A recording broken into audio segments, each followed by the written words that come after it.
you about one property versus three properties, and in particular to buy one property at $800,000 or to buy three properties at $250,000.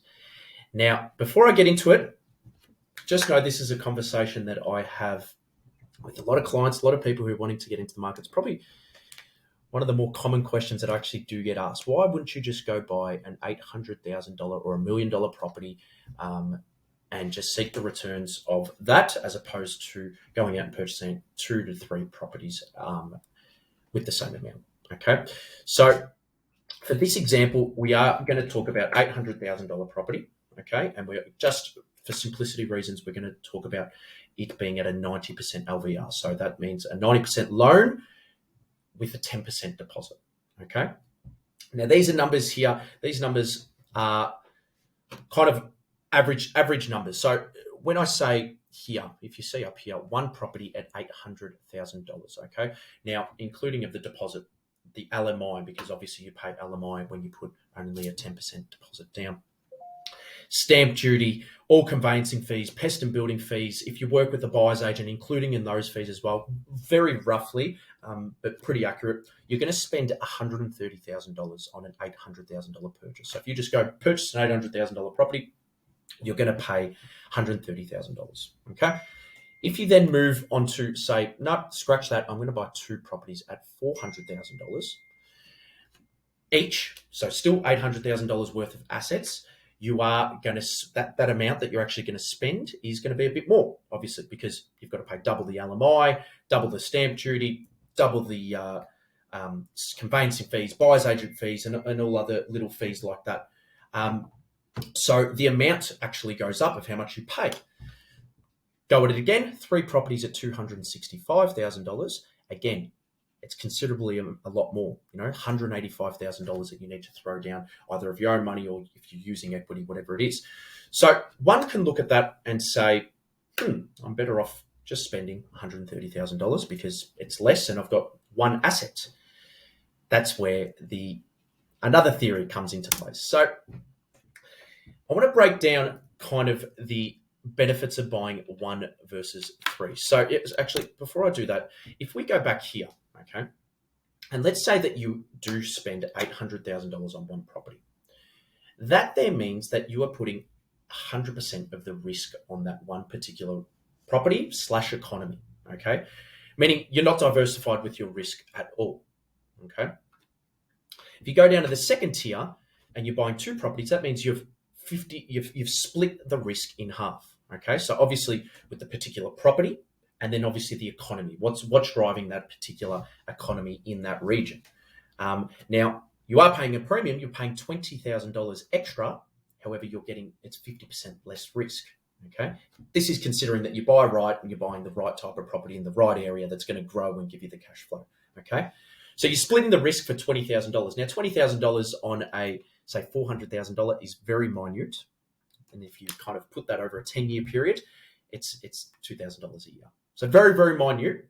However, it's just a different way to look at it. And you're splitting the risk in half. If you go one more down, you're purchasing 3 properties, okay, at $265,000, okay? Again, premium. You're paying for 3 times the amount of LMI, 3 times the amount of stamp duty, conveyancing fees, buyer's agent fees, all those fees. Obviously, you're going to be paying more on upfront costs, okay? So let's say $65,000 difference, or sorry, $55,000 difference, but you've then split the risk into 33% of what it would be had you purchased just this one $800,000 property, okay? I want to touch on kind of the benefits of buying 1 versus 3. So if you do go buy 1 property, absolutely. In the short term, you are spending less, okay? Kind of the opposite of that, or kind of the negative with that, is you've got all the risk exposure. 100% of the risk exposure is just on 1 property. Okay, so if you buy in a region, let's say a mining town, or a region which is highly reliant on tourism, okay, and you put all $800,000 into that, that means that all that risk is on there. Have something go wrong with the mining town, or have something go wrong with tourism in the country, or something go wrong, I don't know, with a particular hospital, or something that's actually driving the economy. You've got 100% of that risk on you, okay? You bring it down to 2 properties, you obviously split that risk. Okay. Now, it's very much like stocks. Okay. So not only with property do you want to diversify in the types of property that you're purchasing or where you're actually purchasing. So if you're purchasing one in Melbourne, one in Sydney, one in, Sunshine Coast, wherever it is, you need to obviously diversify in the location, but most importantly, is actually diversifying in the actual economic drivers that are driving. So like I said, if perfect scenario is purchasing, say, 2 properties or 3 properties, okay, which are all driven by a different economy. Okay, so one might be driven by agriculture, one might be driven by army base, one might be driven by space shuttles in that particular region. We've been discovering a few regions which are driven by space, and very, very cool. And one might be driven by tourism. Okay, having economic drivers differ with each one of your properties obviously lessens the risk, and obviously means that if something does happen with that particular economy, whatever the driving economy is in that region, you're obviously diversified. So there's not as much risk on you as the investor and as the purchaser. So it's really something to consider on top of obviously diversifying with the location that you are purchasing. On top of all that, a lot of the time, it's, if you are going to buy, let's say 3 properties, okay? Let's say 3 properties, you split the 800 by 3, okay? You can achieve amazing results purchasing one $800,000 property, maybe a quadplex or a block of units, whatever it is.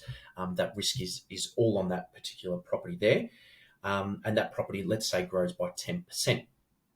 Flip side of that, let's say you purchase 3 properties over the space of, say, 6 to 9 months, and they're all growing at, say, 10%. You've all of a sudden got 3 properties growing at 10% each, and obviously putting in great cash flow in your pocket if you happen to buy right. And they all continue to grow at the rate of what maybe one property would grow at. So it's just another thing to consider. There is no right or wrong way to go about this, but in saying that, this is something that we implement for ourselves. My own purchasing, I tend to always stick around that 350 to 500 or 300 to 500 zone, where I could go purchase something a bit more expensive. And we obviously do that for our clients as well, because most importantly is, yes, you build up wealth, you replace your income, you do that, but you also do it with the least amount of risk possible. And going out and splitting it and diversifying is absolutely one of the many ways that you can diversify your risk when investing in property. So hope that makes sense. Any questions, reach out, but hope you learned a bit from that. Take care.